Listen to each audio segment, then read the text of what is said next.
만든 인간의 언어입니다. 이것을 믿는 것이 기독교 신앙입니다.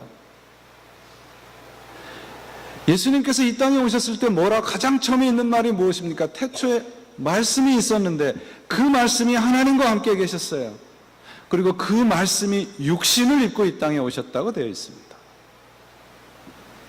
생명이 살아나는 말이 아닌 말씀을 따라갈 때 생명이 살아나는 겁니다. 어떻게 이 말씀으로 생명이 살아나는가? 가장 먼저 21절에 보시면 어떻게 해야 되느냐 그러면 내어버린다는 것이 있어요.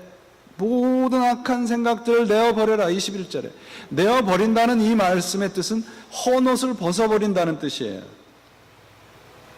그 다음에 21절에 보시면 모든 것을 버리고 도를 받으라 그렇게 되어 있습니다. 도란 로고스입니다. 하나님의 말씀입니다. 하나님의 말씀을 받는 것입니다. 그러면 아주 명쾌한 답을 주시잖아요. 내 모든 것을 버리고 하나님의 말씀을 받고 순종하는 것이 무엇이라는 겁니까? 말씀의 삶이라는 것입니다. 이게 순종하는 삶이라는 것을 우리들에게 말씀해 주고 있습니다. 말씀에 순종하는 자만이 듣는 것을 우선으로 하고 내 생각과 내 주장을 포기할 줄 알고 모든 삶이 내 생각과 뜻대로 되지 않을 때 인내할 수 있는 사람이 됩니다. 그것을 성경은 온유한 사람이라고 말을 합니다. 말씀에 순종하지 않으면 우리가 언제나 감정에 따라서 움직일 수밖에 없어요. 여러분이 어떤 걸 느끼시든 여러분의 감정은 구원과 상관이 없습니다. 구원은 언제나 말씀에만 상관이 있습니다. 느낌은 신앙과 아무런 관계가 없습니다. 말씀을 듣고 따라갈 때 능력이 나타나는 것입니다. 버리고 하나님의 말씀을 받고 그 다음에 세 번째 필요한 것이 무엇인가? 그렇게 살아야 합니다. 오늘 본문의 22절에 보시면 우리 한국말 성경에는 없는 원문의 단어가 but이라는 단어입니다. 그러나입니다. 하나님의 말씀을 듣고 행하는 자가 되어라. 듣는 자만 듣고 그 자리에 앉아 있는 자가 되지 말고 머리로만 알고 행하지 않는 것은 의미가 없다는 겁니다. 예수님을 믿고 구원을 얻는다. 이 구원의 확신도 대단히 중요합니다. 그런데 그 말씀을 삶에서 실천하지 않으면 의미가 없습니다. 내가 말씀을 듣고 도전을 받고 삶 속에서 어떤 모양이로든지 열매가 나타나야 됩니다. 여러분 성경 공부 왜 하십니까? 주일 예배 왜 드리세요? 의미가 무엇입니까? 무엇 때문에 주일 예배를 드리고 성경을 공부합니까? 귀를 즐겁게 하고 머리에 지식을 채우기 위함이 아니잖아요. 그렇게 살기 위함입니다. 어떤 책 제목을 봤는데 제 눈에 탁 들어오는 책 제목이 있었습니다. 그 책 제목이 뭐냐면 월요일에도 크리스찬이 되라. 월요일에도 신자가 되라. 어떤 분이 이런 말씀을 하셨어요. 설교 메시지가 끝났다고 진짜로 끝난 것이 아닙니다. 당신이 직접 자기 생활 속에서 끝내야만 될 중요한 것이 아직 남아 있습니다. 당신의 예배는 당신이 이 예배당의 문을 열고 나간 다음부터 시작이 됩니다. 신앙이 내가 예수님을 믿고 예수를 믿는 사람이 되었다라고 하는 신분의 변화에만 머물게 되면 열매가 맺질 않습니다. 하나님의 말씀을 듣고 행하지 않는 사람의 모습을 오늘 본문에 보면 참으로 재미있게 표현을 했어요. 거울로 자기 얼굴을 보는 사람 같은데 그 모양이 어떠한 것인가 금방 잊어버리게 됩니다. 그런 사람이라는 거예요.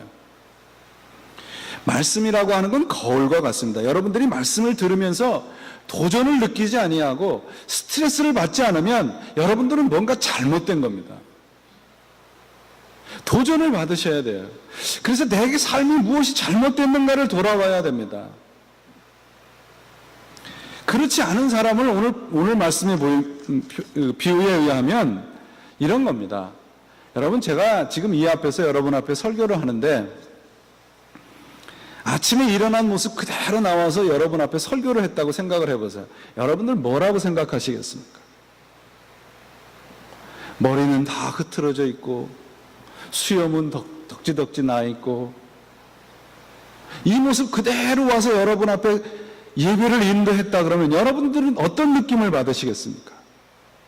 저 사람 도대체 뭐야? 그겁니다, 여러분.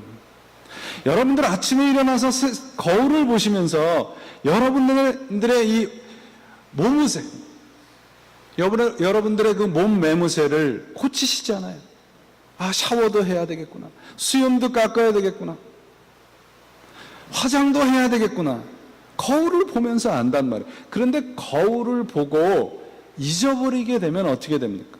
제가 이 자리에 파자마를 입고 헝클어진 머리로 나오는 것과 같단 말이에요. 그게 말씀을 듣고 행하지 않는 사람의 모습이라고 야고보는 우리들에게 이야기해주고 있습니다.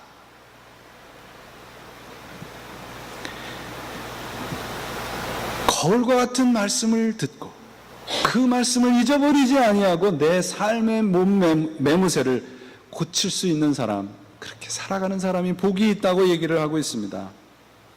여기 25절에 정말 복이 있는 사람이 어떤 사람인가 보세요. 자유케 하는 온전한 율법을 들여다보고 있는 자가, 듣고 잊어버리는 자가 아니요 실행하는 자니 이 사람이 그 행하는 일에 복을 받으리라. 자유케 하는 율법이라고 하는 건 하나님의 말씀을 말합니다.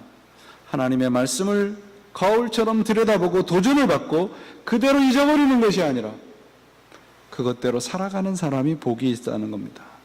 문제는 뭐냐 하면 이런 복에 신자들이 관심이 없다는 데 문제가 있습니다.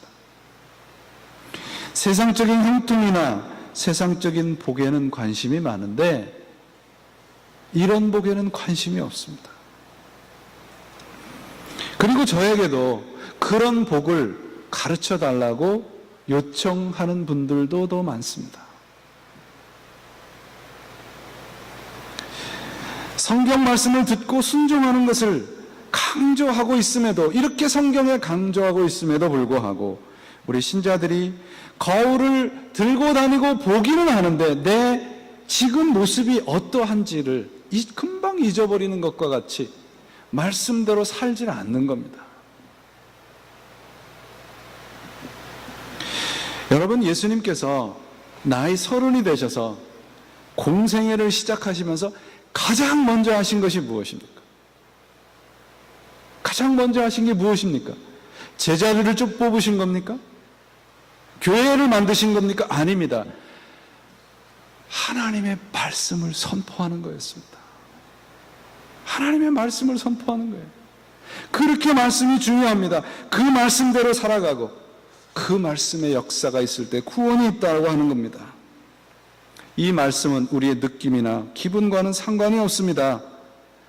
성경의 말씀을 뭐라고 비유적으로 말씀하고 있느냐 하면 좌우에 날이 시퍼렇게 선 검이라고 말씀을 하고 있어요. 다 우리에게 하나님의 나라에 필요 없는 것들은 다 버리는 거예요. 제하여 버리는 겁니다. 말씀을 듣고 기분이 좋아지는 게 아니에요, 여러분.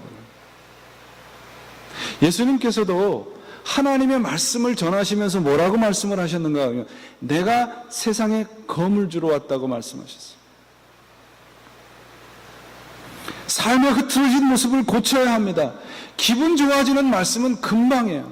C.S. 루이스의 말처럼 그런 싸구려 기분만 좋아지는 복음은 여러분들이 리퀘어 스토어에 가서 싸구려 와인 한 잔이면 가능하지 않습니까?